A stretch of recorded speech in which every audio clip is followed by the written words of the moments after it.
Hello बच्चों, let's read this question. So this question says a rod of weight W is supported by two parallel knife edges A and B and is in the equilibrium in a horizontal position. The knives are at a distance of D from each other. The center of mass of the rod is at a distance of X from A. The normal reaction on A, ठीक है, A पर आपकी कितनी normal reaction है वो आपको calculate करके बतानी है। तो देखिए बच्चों, इस क्वेश्चन का की कॉन्सेप्ट आप क्या लिख सकते हैं, इक्विलिब्रियम लिख लीजिए बच्चों, क्या लिख लीजिए, equilibrium. This will be the key concept of this question. ठीक है, ये क्या हो जाएगा इस क्वेश्चन का की कॉन्सेप्ट। अब बच्चों देखिए, इक्विलिब्रियम एक रॉड है जिसका वेट डब्ल्यू के इक्वल है। ठीक है, ये एक रॉड है मान लीजिए जिसका वेट डब्ल्यू के इक्वल है, supported by two parallel knife edges. ठीक है, नाइफ एजेस के ऊपर रखे हुए हैं। ठीक है, ये आपका एंड ए है, यहाँ पर आपका कोई मान लीजिए नाइफ की ऐसे एज है। ठीक है, ये एंड आपका बी है, supported by two knife edges A and B. ठीक हो गया, and is an equilibrium in horizontal position. Alright, horizontal position पर ये इक्विलिब्रियम पे है।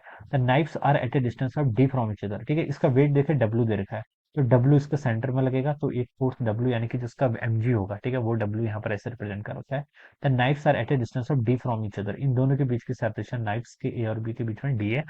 The centre of mass of the rod is at a distance of X from A. A से देखिए centre of mass का डिस्टेंस एक्स के equal दे रखा है, ये टोटल डिस्टेंस डी है, तो ये डिस्टेंस आपकी डी माइनस एक्स होनी चाहिए। ठीक है, ये बता सकते हैं। द नॉर्मल रिएक्शन ऑन ए, ए पर देखिए कितना नॉर्मल रिएक्शन होगा ये बताना है। ठीक है, यहाँ पर नॉर्मल रिएक्शन नॉर्मल है तो ऊपर की तरफ लगेगा, तो इसको मैं एन ए बोल देता हूँ, और इसको मैं क्या बोल देता हूँ, एन बी। ये बी ने लगाएगा जो नॉर्मल। ठीक है, अभी इक्विलिब्रियम पे है ना, देखिए बच्चों यहाँ पर ट्रांसलेशनल इक्विलिब्रियम भी होगा, रोटेशनल इक्विलिब्रियम, दोनों इक्विलिब्रियम की कंडीशन देख लीजिए।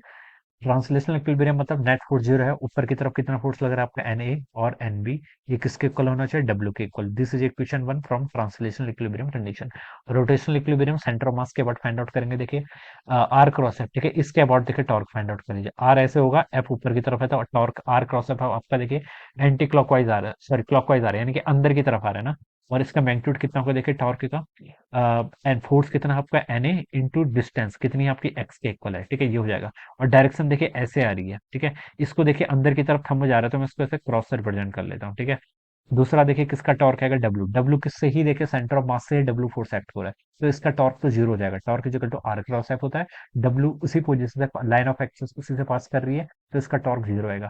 तीसरा देखिए आपका एनबी लग रहा है, एनबी के कारण कितना टॉर्क आएगा देखिए, आर क्रॉस एफ करेंगे तो देखिए ऐसे थंब करेंगे, आपका जो थंब है वो बाहर की तरफ आ रहा है। ठीक है, तो ये आप डॉट से रिप्रेजेंट करेंगे, और इसकी मैग्नीट्यूड कितना होगा आपका N B times D minus X. ठीक है, इसको आप डॉट से रिप्रेजेंट कर लीजिए। ठीक है, तो देखिए बच्चों, एक अंदर की तरफ एक बाहर की तरफ है, तो इसको आप क्या कर लीजिए, एन ए इंटू एक्स मान लीजिए, माइनस आपका एन बी टाइम्स कितना डी माइनस एक्स।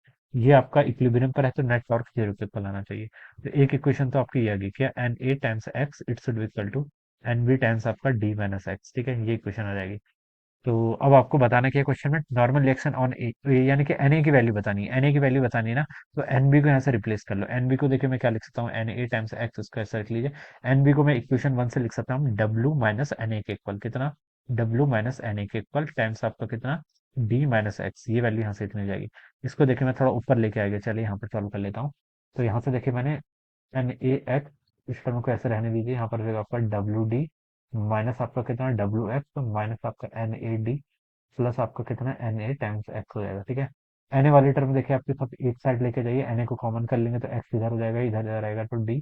और ये तो देखिए एन ए एक्स ये कैंसिल ही हो गया। ठीक है, तो चलिए मैंने ऐसे लिख लिया इसको। ठीक है, और यहाँ पर आपका डब्ल्यू टाइम्स कितना हो जाएगा, डी माइनस एक्स इक्वल हो जाएगा। यहाँ पे देखिए एक्स एक्स कैंसिल, तो एन ए की वैल्यू बच्चों देखिए कितनी होगी, W times D minus X divided by D आ जाएगा यहाँ से। तो ये इसका आंसर होना चाहिए, W time D minus X divided by आपका डी। ठीक है, ये गिवन कर रखा है किसमें, डी ऑप्शन पे। तो ऑप्शन डी क्या होगा बच्चों, उसके करस्पॉन्डिंग इसका राइट आंसर। ठीक है, तो बस बेसिक है क्वेश्चन। ठीक है, रोटेशनल इक्विलिब्रियम एक बार लगाना है, एक बार ट्रांसलेशनल इक्विलिब्रियम, दोनों की कंडीशन सेटिस्फाई करनी है, आंसर आ जाएगा। Okay, so I hope you all understood this concept. All the best and thank you so much.